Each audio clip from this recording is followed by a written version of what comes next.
I'm gonna be real. I liked everything I watched this week. Really? I'm gonna come out and say it. I enjoyed both this episode of Blue Lock and this episode of Daima. Whoa. Yeah. What a Yeah, turnaround. I'll make it. Well, listen, it's not going to turn the whole season around by any means, but like I am enjoying. I'm enjoying it at least a little bit more than I did previously. Yeah, I liked. I mean, I have a. Before we dive into anime here, I just want to make sure. Chat. No one's saying I'm echoing. I'm just doing. Okay, so what do you want to open with? You want to get Daima out of the way? Yeah, let's do Daima because I did like parts of it. What parts? The fight parts? Yeah, the only part worth liking, probably. Probably, yeah, that's fair. I don't know. Goku didn't poop in this episode. Yeah, he didn't poop, and Hibis is still the man. Yeah. He's the best character in the whole show. He's so weird. He's literally, I feel like he's like an AI bot to just like make women uncomfortable. Like he's like I want mud wine, and she's like, mud wine? That sounds lovely. Which no, it doesn't. Why are we being so nice to Hibis? Don't be like, mud wine, so interesting. Pump the brakes, Bulma. It's probably what it sounds like, and apparently it is. Well, he's like, I want mud-colored wine, and she's like, oh, what's that? And he just like whips around and he's like, it tastes like mud. It's like, oh, right, cool. Cool.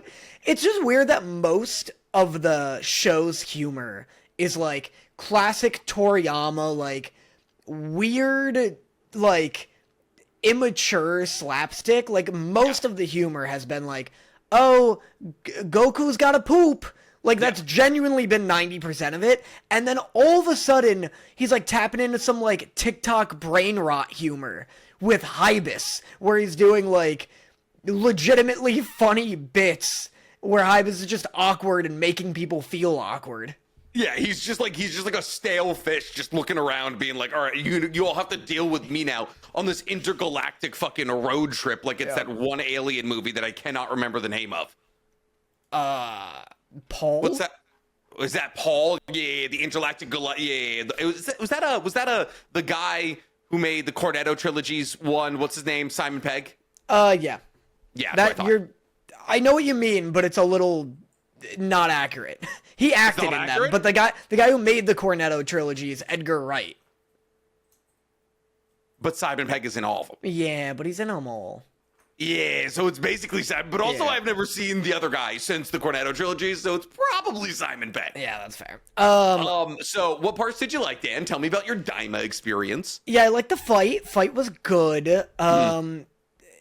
That's pretty much it. The fight was like genuinely fun because it was like a one-on-one, and they're doing some like fun choreography where like the big, like this is episode 9 and Goku fights the first like sentinel of the Dragon Balls. And he's got a big hammer. He's a big like robot bug looking dude. And Goku's like he'll swing the hammer and Goku will like jump onto it, and he's using his pole a bunch, which is cool. Like there is martial arts involved. It's still annoying if I can like be a negative Nancy immediately. Oh, be a negative Nancy, Dan. It's your role on the show. It's so annoying that it's like why make them kids? Right? Because it's like, oh, make them kids to like nerf them and scale them to the new enemies. No one has even like made Goku sweat yet, and everyone keeps telling him that the main bad guy, like Gyoma or something, isn't as strong as Majin Buu. Yeah, like that is my exact. That was if I had one complaint from this episode. I was like, the dodge, the pole dodge to hammer throw was super clean. Like the Tamagami, like dodging the pole extension and then like throwing the hammer and controlling it like Thor was really good. Like Toei obviously put a lot of money into animating this, and all of the fights thus far have been very clean from both like a frames perspective, a look perspective. Like everything about the fights looks very clean, very well orchestrated. Like the choreography is very good. And so, yeah, the fight was really good. But at the same time, I asked the same thing. I said, Goku's never really been in danger. Like every single, even in the battle against Glorio, the person who's like being built up as one of the like more main antagonists of the story. Like Goku, had to go Super Saiyan, but like clearly it wasn't a struggle for Goku to go Super Saiyan. Like Goku didn't have to like push through anything like he did with his first battle. Like the first time he ever went Super Saiyan, there wasn't like, oh, I have to see Krillin die to go Super Saiyan. Like just kind of like Gotenks or Goten or Trunks, like as a child, he's able to go Super Saiyan, and it makes him more powerful than anybody else in the Demon Realm. So, like, at the same time, and genuinely at the same time, I also don't really understand why they have to be kids, strictly from the perspective of the fact that none of them are acting any different. Like Vegeta, Piccolo, Goku, none of the people that are now kids are acting not like they were when, like, Piccolo's still super serious. Goku's still like a kid. He's always been a kid. Vegeta's like a fucking rude, like, former prince. Like, none of them are different. Why make them weaker? Just make the enemies strong. Like, I don't get why we couldn't just make the enemies strong. Like, that makes no sense to me. I know. It's really weird. And at first it was like, oh, they made him a kid so he would, like, need his power pole because he's weaker. Yeah. But, like, I don't know, just make him an adult who uses the power pole now. Because, like you said, he hasn't, like, run into anyone who's, like, an issue. And then anytime he's, like, beating all of these people in base form, and then he'll whip out the weakest version of Super Saiyan and, like, outscale them tremendously. Yeah. I do like that it really makes Super Saiyan feel hype. Like, every time he's gone Super Saiyan, they put a lot more hype behind it than, like, Super Saiyan God, Super Saiyan Blue, Ultra Instinct got. Like, the transformations have all been really impressive. The problem is, we've seen Kid Goku be Super Saiyan before in, like, GT, in that, like, post-GT movie when, like, Goku's grandson, or, like, great-great-great-grandson went Super Saiyan. Like, Goten is just Goku. Like, we've seen this design, so it's, like, not hype to see it. It's also like even in the battle, like even when, like, he was, like, the hammer pushed against him and he was like, oh, like, it's like, because of the way that the characters are designed and because of the way that the world and the story has been designed, even in that moment where, like, Goku's, like, power pole is pushing against the hammer, I was like, he's not in any genuine danger here. Like, he isn't. And, like, I did like the moment when he went Super Saiyan. I thought that was cool. Like, I have monkey brain. Obviously, I'm gonna enjoy it when the black go pink, or when the black go blonde. I guess sometimes it goes pink. I was going way too far. Yeah, that one time, yeah.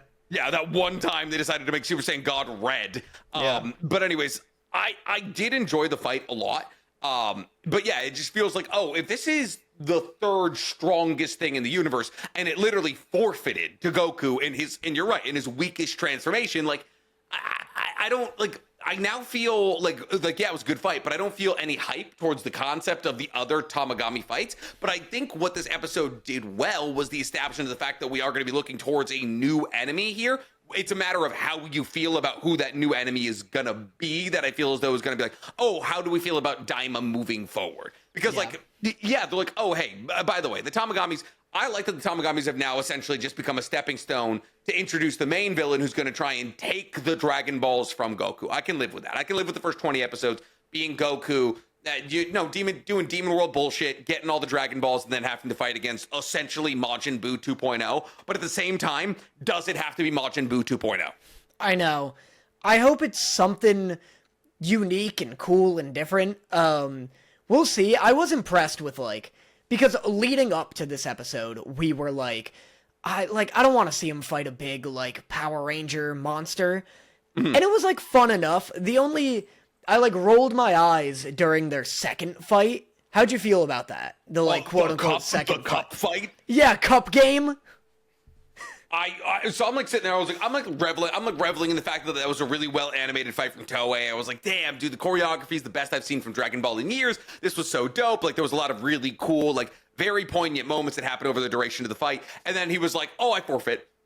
I was like, okay, I get it. That's the thing that happens with Goku occasionally. Once he realizes he's stronger than you, he'll walk away from the fight. But the Tamagami realized that, and he walks away from the fight. I'm fine. And he's like, oh, it's time for our final fight. And that cup shuffling scene, the initial one, just way too long. Like, I was like, are they padding time? Are they padding time with this cup shuffling? And it's just so. What's the point? You know? Well, it's tough too because it's like, oh, someone in the comments goes, oh my god, watch them do Janemba. That'd be cool if Janemba is like the Majin Buu 2.0 and like becomes canon. That'd be neat.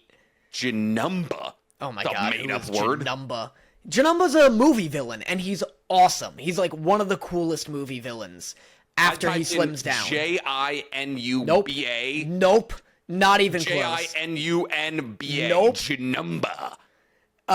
Janemba. Janemba. Jan. I don't even think I'm right. I think it's J-E. Janemba. Janemba. Oh, Janemba. I found him. You found him? What in the fuck is this thing? Is he yellow or is he purple? The purple one's He's the cool both, one. kind of. Yeah, he starts yellow, and then he becomes purple, and he's cooler purple. I kind of like him as yellow. You're insane. You're outrageous. I kinda like What do him you as mean? yellow. He kind of looks like Hybis. He looks like Hybis with udders. He does look. Oh my god! If Hybis turned into this, that would legitimately like turn. That would bring Daima from like a 3 out of 10 to a 9 for me. If he Dude, turned into Hybis being the Janemba, final villain would be sick as hell. that'd be awesome. But no, the cup game This thing guy's was design annoying. is actually so dope, though. I love that he's got a sword. I love that he's got this like cropped like sitch going on. He looks sick. God, when Toriyama gives a shit, fucker, his character design so dope. I know, boy, are they. But he reminds me of like Devilman Crybaby. Like he belongs little in bit, that. yeah. But anyway, fucking even as a cup game scene, because I like a cup game scene. You love a cup game scene. Love a cup game scene. Oh my god, I love Road to El Dorado. I love anyone like doing the 3-card Monty, you know. Just reminds you of your Liar's Dice games. Yeah, it's Liar's Dice to a T, baby. It's the core. I am a smuggler at heart. Is that what you're a street urchin just gambling people's money away? Dude, if I find something that isn't in another place, you better believe I'm gonna bring that thing to the other place. Oh, okay. All right. Or Mr. Lionfish. Yeah, that's me. Mr. Lionfish? What is We're talking that? invasive species? Whoa, what a deep cut. Thanks, The I tried. lionfish. But no, it's a bad cup game scene because he's like, first he's like, all right, we're gonna do the second battle. To get the Dragon Ball, you have to find it under these cups. And what Goku should have done is be like, what if I just keep beating the shit out of you? Danny, the way. Okay, first off, we're gonna talk about how you've apparently owned gay, but I'm gonna talk about how we'll get to it. Don't look at me like that. We'll get to it. All right. What a non-segue. I was saying because I was saying we have the same brain. I wrote exactly. I said this cup scene is way too long, and I said, hey Goku, just kill this fucking thing. Yeah, I also wrote just kill him. I was like, wow, a cup game is great until you realize the dude you're playing has a gun. Yeah. Well, it's like, I'd love if Goku, like, he does the cups and he's like, which one is it? And Goku just silently, like, steps on the table and starts walking towards him. He's like, what are you doing? And he pick a cup and he just grabs him by the neck and he's like, I got 2 more, you fuckers, to do.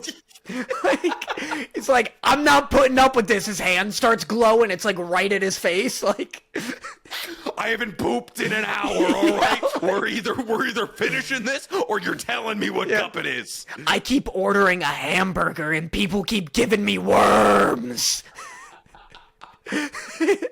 It's worms, lettuce, and tomato. It's 80% right, but it's always worms.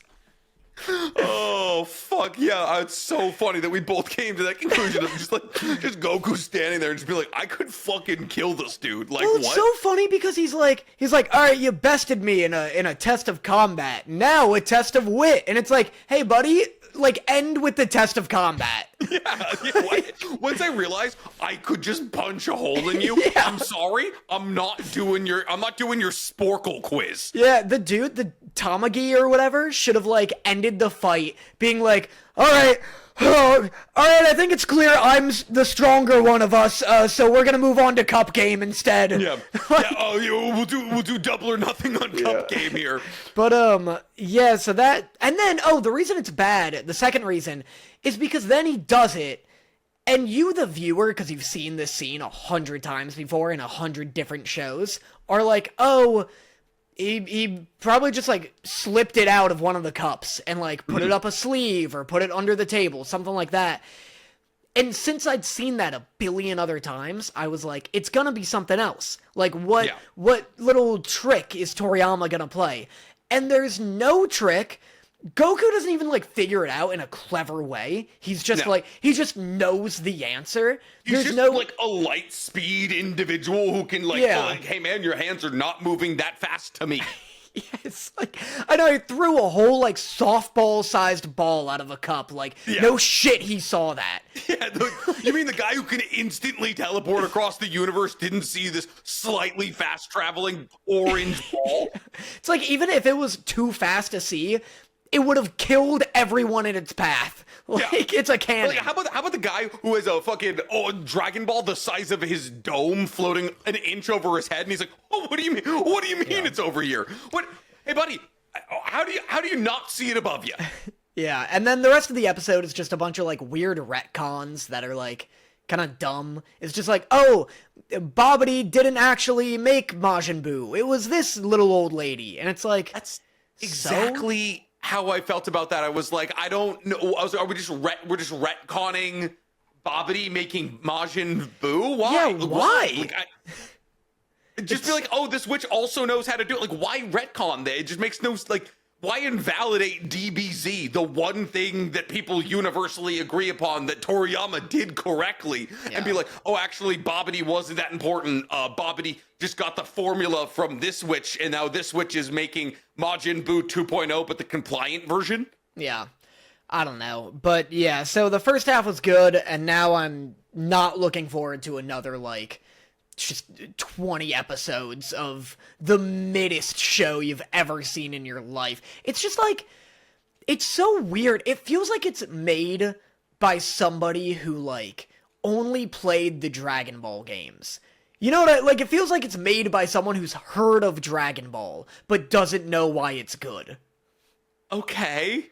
Explain that for me. Well, like, that's the vibe, where it's like the Cup game is a good example, where it's like, oh, it should be something more than a fight. He should have to do, like, a wits challenge, because Goku's not that smart, and then it's genuinely the laziest version of that scene I've ever seen. And every episode except for this one, actually, even this one, like, the only people cooking are the animators, but the writing has been like, they go to a town and there's bad guys and they beat up the bad guys, and they go to another town and they go to a bar and it's a bad guy bar, and so they beat up the bad guys. It's like, it's a D&D campaign. It's kind of like a DM's first D&D campaign. Like, it's just like, oh, there's a bunch of low-level goblins in this bar. Do you drink with them, or do you see how much loot they have? Yeah. But yeah, so best episode of Daima, but it doesn't mean much. It's a drastically low bar. It definitely is the best episode of Daima, though.